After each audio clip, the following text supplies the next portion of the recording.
You were not meant to be a slave to the grind. You were not meant to trade your life force for money. You can escape gravity.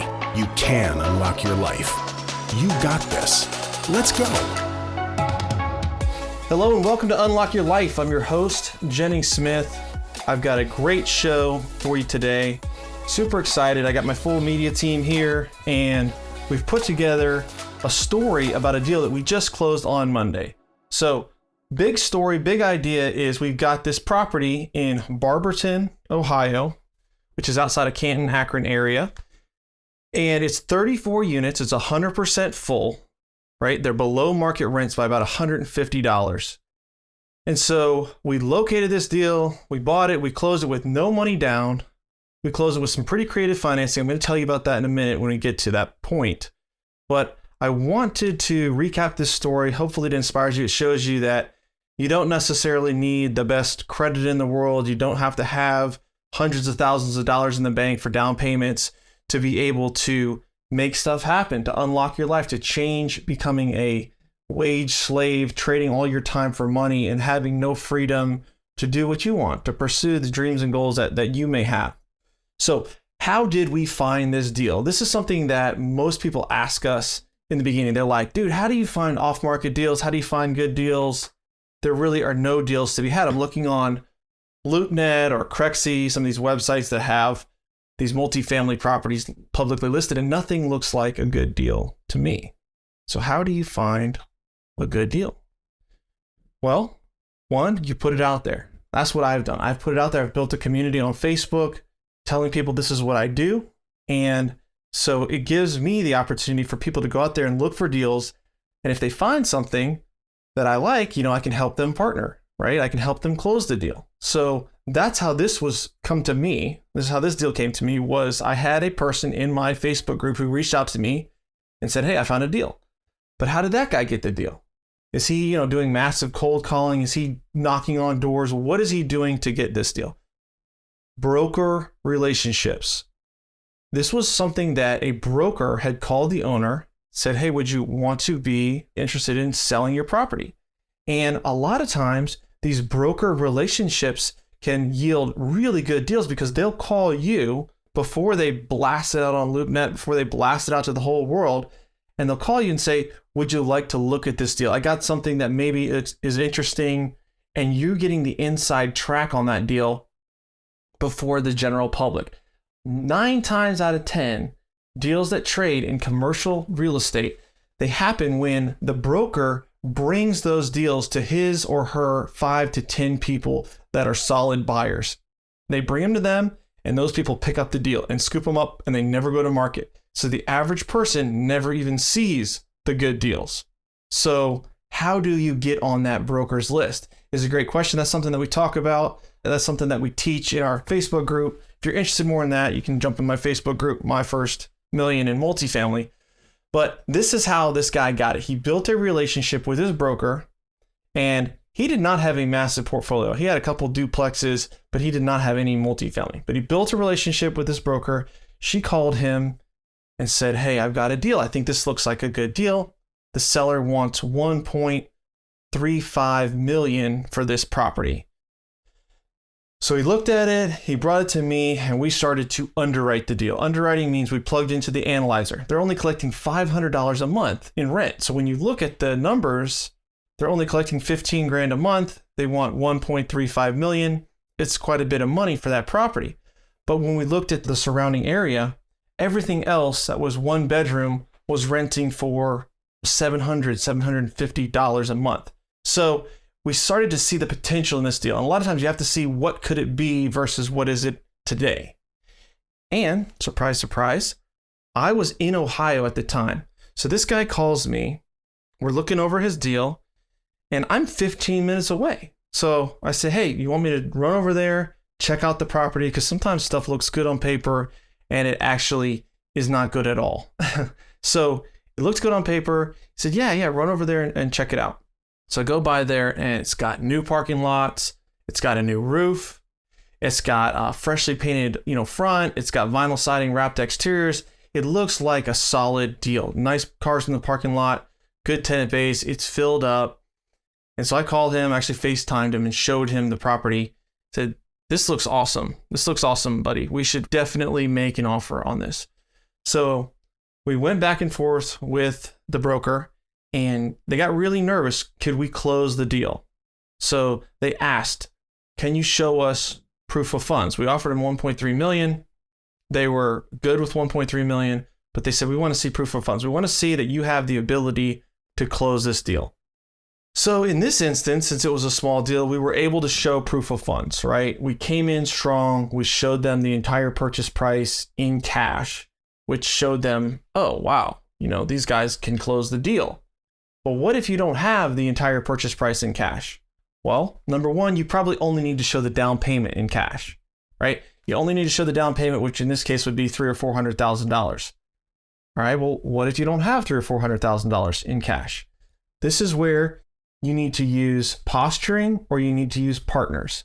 So the gentleman that brought the deal didn't have that much cash to show, so he brought in a partner, aka me and my cousin, Yaden, to help him show the cash. So we showed the cash. So we solved the problem that way.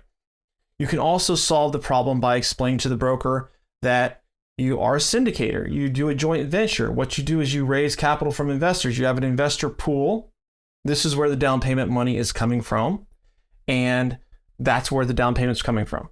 And if you can show maybe a track record, maybe a portfolio, if you can posture and prove to him that really the question is not the right question that he should be asking, right? Because proof of funds doesn't necessarily mean that you can get the loan. It doesn't mean you have experience.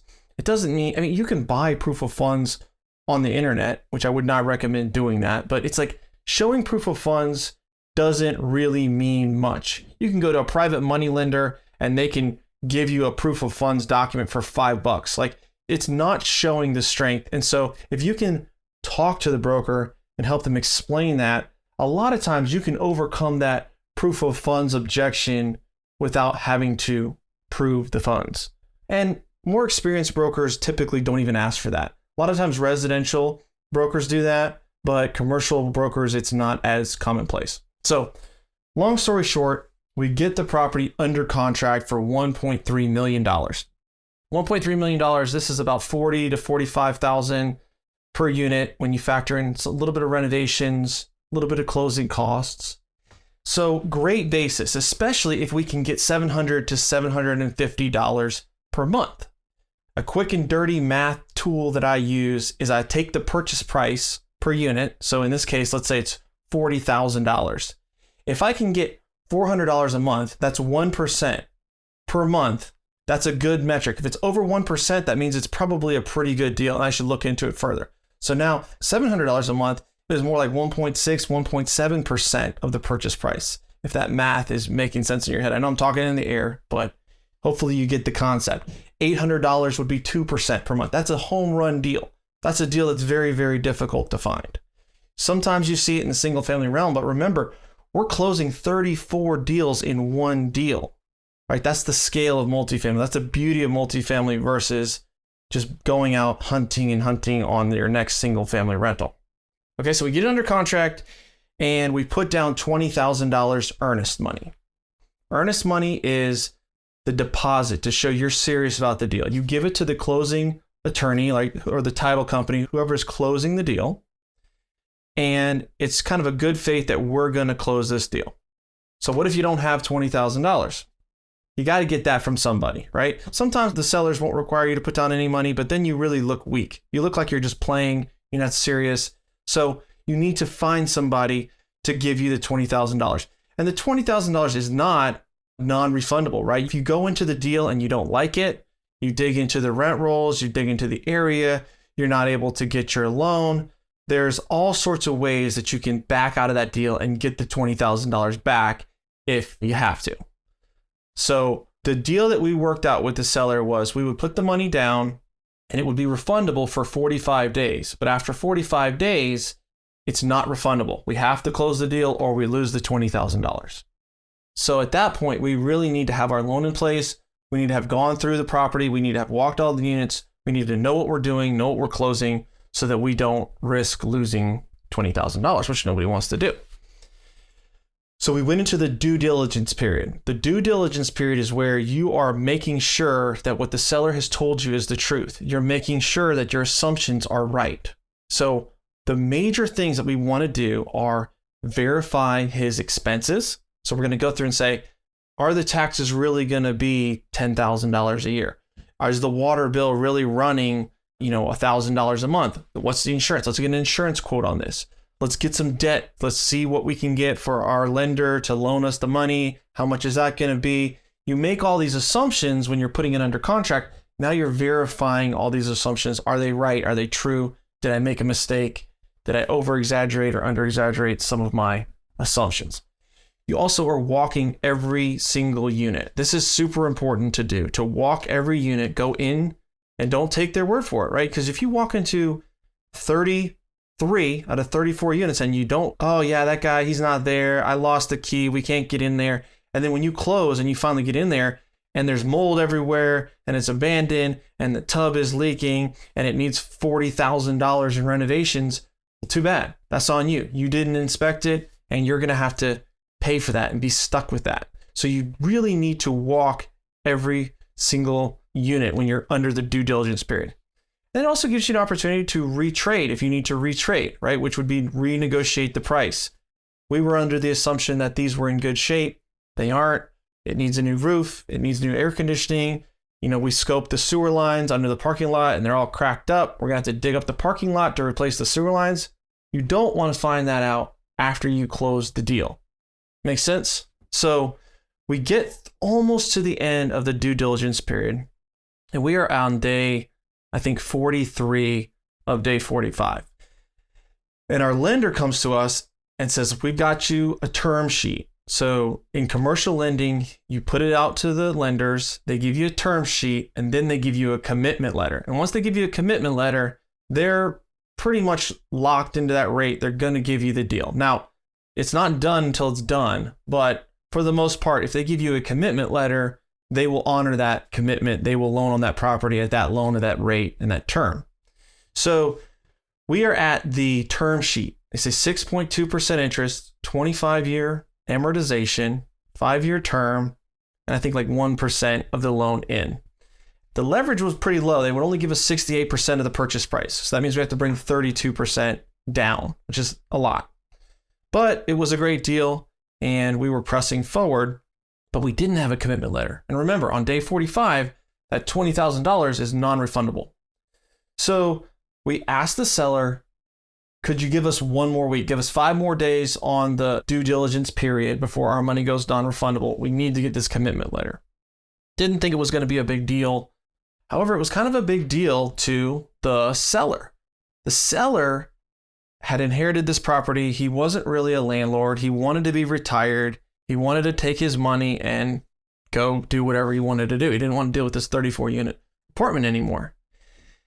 And so when we told him this and that we still had to get an appraisal, I think that he thought, man, maybe these guys aren't going to be able to close this deal. Maybe the bank's going to back out. Maybe it's not going to appraise. Maybe they're not going to get their commitment letter. What if I have to start all over with somebody else?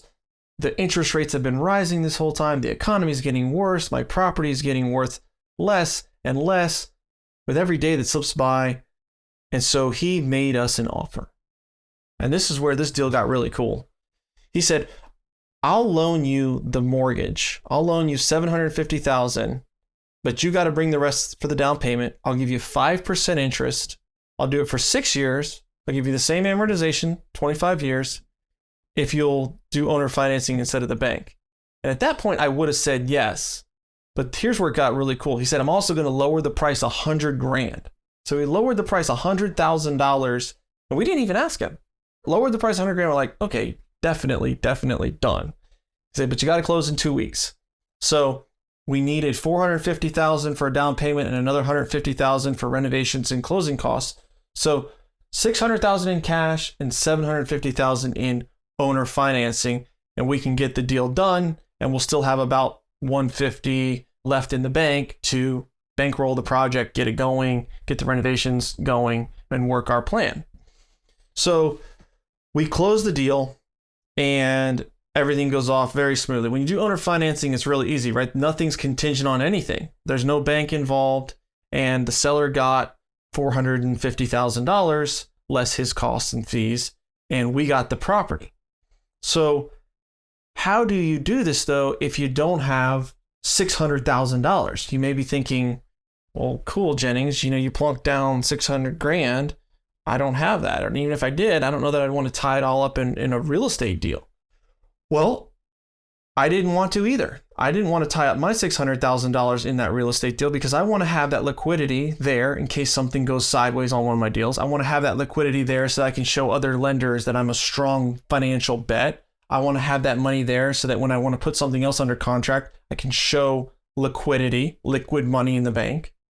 And so what we did to buy this deal for no money down and owner finance was we went out to our investor network, right? Going back to telling people what you're doing, putting your hand up and saying, I buy multifamily apartments. I'm a real estate investor. I'm a syndicator. I raise private capital. I help other people make money.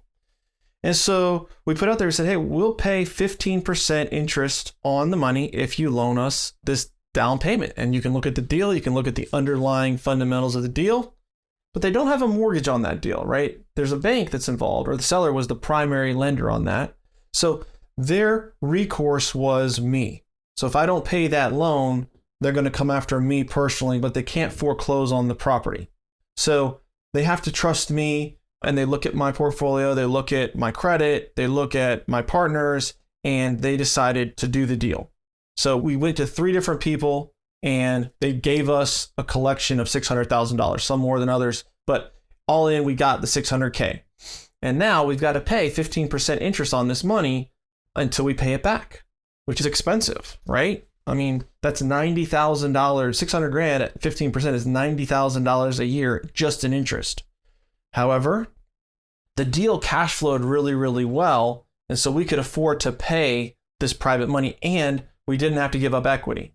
Now, the other way to do that would be to give up the equity, give up some equity and a much lower rate, but let them share in the profits, right? You split up the risk. You don't have to pay them such an exorbitant interest rate. And you may be able to get away with 8% or 10% or 12%. It doesn't mean that you have to pay 15%, but we wanted to offer that because it was a great deal.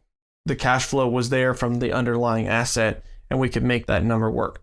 So we ended up closing the deal, raising the capital from 3 different private investors, and getting it across the finish line. And now what we have to do is we have to do our value add. So we have to do light renovations. We've got to get those rents from $500 to $700 or $750, whatever the market is in Barberton, Ohio. And from our research, we think that we can get that. And we've actually signed a few leases at $700. The prior owner did. So we knew that at least $700 was feasible and was doable. And so when we get all of the property to that rate and we've stabilized and we can show 3 to 6 months financials, then we'll be able to refinance the property with another bank. We'll pay off the primary lender, which is the seller. We'll pay him his $750,000 or whatever we owe still on that. We'll pay back the $600,000 to the private money lenders. Now we don't have to pay out 15% interest anymore. And so our monthly payment will probably drop when we refinance this, even though we're going to refinance it at a higher rate, because we've got to get at least $1.35 million loan, right? 750 plus 600. We've got to get that, and that'll be our new loan. So we've got to make the property worth probably $2 million to get the appraisal at that. And our pro forma is to make it worth $2.6 million stabilized. When we get there, the property will be worth $2.6 million, and we can calculate that by taking the profits and dividing it by the market cap rate. So what does all this mean? I get that we've gone through a lot of numbers. This is a little bit more of a technical show, but getting to the heart of the issue is the 3 of us, through connections, through networking, and what each person had, we were able to generate value out of thin air, right? I was able to own a piece of that deal. My cousin business partner, Yaden, was able to own a piece of that deal. The gentleman who found the deal and had the relationships and ran most of the due diligence, he was able to get the lion's share of that deal. The private money investors were able to get interest on their money. And the seller is able to get a monthly payment now for the next, I mean, we have a 6-year term with him, but at least the next 18 months, he's going to get that, and then we're going to refinance him out. So he was able to get the price he wanted and close, stop having to deal with this property. And it all boils down to being creative and thinking differently and leveling up your expectation of, what do I want my life to look like, right? If you're listening to this show and you're not happy with how you're spending your time, the passion behind your career and what you're doing, there are other ways to generate income. There are other ways to make this value out of thin air, as long as you're helping other people, right? I'm helping the guy who brought the deal. I'm helping my cousin. I'm helping the seller. I'm helping the private money lenders. And we're able to generate this, a $1.3 million profit just through this idea and executing on it, right? So this is the whole point of this show, to unlock your life and think differently. If you're not happy with the way you're going, reach out to me. I'd love to talk with you. I try to answer all my DMs, private messages, whatever. And if you're enjoying the show, make sure that you drop me a 5-star review. That'd mean a lot to me. So guys, that's all I got for you today. Make it a great week, and remember to unlock your life. Peace.